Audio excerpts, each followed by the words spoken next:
Ispaniya bizning oxirgi ikkita uchrashuvimizda g'olib bo'lgan. Ular hozirgi Yevropa chempioni. Odamlar bizni jahon chempionatidan oldin favorit deb atashgandi, lekin haqiqiy favorit Ispaniya. Ular yaxshi hujum ham, himoya ham qila olishadi. Ushbu turnirda faqat bitta gol o'tkazib yuborishgan. Kela jamoaning hujumkorlik sifatini hisobga olsak, bu tomoshabob o'yin bo'lishi mumkin. O'tgan uchrashuvlarda faqat bitta haqiqat bor edi. O'sha paytdagi futbolchilar bilan hozirgi futbolchilar boshqa. Meni qiziqtirgani ertangi o'yin. Kylian Mbappe 100% o'yinga tayyor. Ispaniya bizning oxirgi ikkita uchrashuvimizda g'olib bo'lgan. Ular hozirgi Yevropa chempioni.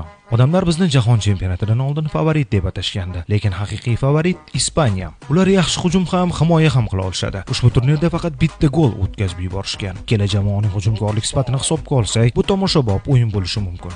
O'tgan uchrashuvlarda faqat bitta haqiqat bor edi.